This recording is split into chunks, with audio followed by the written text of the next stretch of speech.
Welcome back. Today we're diving into an explainer that's going to totally rewire how you think about, well, thinking.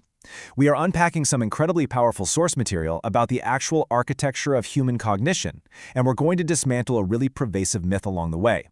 If you've ever watched a brilliant strategist, a top-tier problem solver, or a wildly innovative thinker and thought, wow, they just have some magical, unattainable gift, I need you to hit pause and completely reset that assumption right now. We're going to see how high-level intelligence absolutely isn't something innate that you're just lucky enough to be born with. It's actually something you meticulously and deliberately build. So ask yourself, are you born a high-level thinker? Society loves to sell us this born genius myth, right? But the source material we're digging into today explicitly challenges that idea. High-level thinking is not a genetic lottery ticket. Instead, it's a deliberate system of daily mental behaviors. It all comes down to what you consciously choose to do with your mind every single day. All right, here's the game plan for today. We'll start by redefining high-level thinking, then look at the desirable difficulty principle, mastering internal mental reactions, upgrading information processing skills, and finally, the power of quiet execution. Let's jump right into Section 1, redefining high-level thinking and breaking the myth. Look at the contrast here. Our sources make it clear that intelligence has to be viewed as a continuous, active process. It's the practice of effortful thinking. A lot of us treat intelligence like what you see on the left, a static, innate gift. But the reality, over on the right, is that it's a dynamic set of daily mental behaviors. Your reasoning power isn't this fixed trait trapped inside your DNA forever. It's a toolbox of specific habits that absolutely anyone, and yes, that includes you, can build over time. Moving on to Section 2, the desirable difficulty principle, which is really the engine of growth. Okay, so our sources highlight a series of habits, and this one is the foundational engine for all the rest. It's about embracing desirable difficulty. Think of this as the psychological concept that mental struggle is actually necessary for long-term understanding and growth. It's literally like hitting the gym, but for your brain. Just like a physical muscle, your brain strengthens specifically when it faces friction and when it has to push through struggle. If you're always taking the easy mental road, you're actively preventing your own cognitive growth. High-level thinkers, they deliberately seek out this friction to reinforce and expand their mental pathways.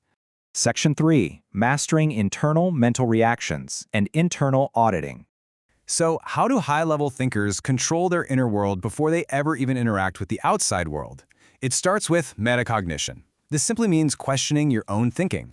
High-level thinkers make it a daily practice to stop and ask themselves, wait, why do I actually believe this? Let me tell you, asking yourself this exact question is an absolute superpower. It strips away all that blinding overconfidence and actively dials down the innate biases we all carry around. You're not just having thoughts, you're observing and critiquing them. And that leads perfectly into the choice between being guided by logic versus being driven by raw emotion. Notice the difference? The real secret sauce here is the pause. High-level thinkers always force a pause before they react. That tiny, brief moment of hesitation is the buffer zone. It's where logic gets a chance to grab the steering wheel before raw, unrefined emotion can take over. Because if you skip that pause, emotion drives the car, and usually it drives it straight into a ditch.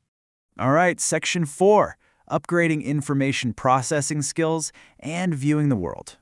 Now, once you've got a handle on your internal reactions, how do you manage the absolute fire hose of external data hitting you every single day? You need cognitive flexibility. This is the willingness and the ability to update your beliefs the exact moment new evidence is seen. The smartest minds out there simply aren't stubborn. They don't tie their ego to being right. They tie their ego to finding the truth. When they're presented with new, verified facts, boom, they drop their old incorrect beliefs instantly.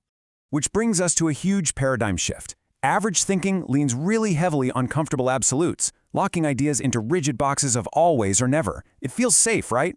But high-level thinking relies on logical probabilities. They ask, okay, how likely is this? The world is almost never purely black and white. By thinking in probabilities, you're able to navigate all those messy gray areas of reality with so much more accuracy. And to process those gray areas effectively, you've got to start thinking in layers.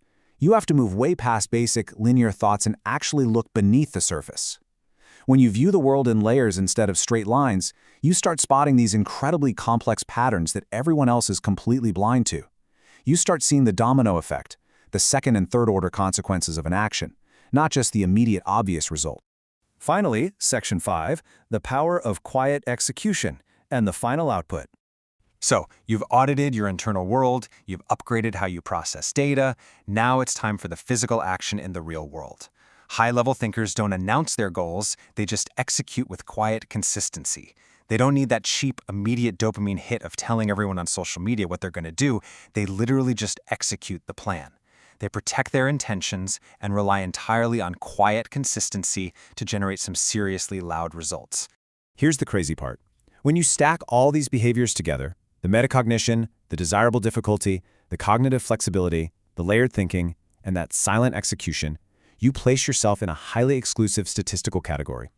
The sources suggest that mastering these pillars puts you in the top 2% of the population who actually think differently. You transcend the everyday noise. You're suddenly processing the world on an entirely different frequency. Which leaves us with the ultimate question. What's it going to be? Will you choose mental comfort, staying where it's easy and safe but ultimately stagnant? Or will you actively embrace that desirable difficulty, lock in these habits today, and join the 2%? The architecture of your intelligence is entirely in your hands. Thanks so much for hanging out with me for this explainer. Keep pushing those cognitive boundaries, and I'll catch you in the next one.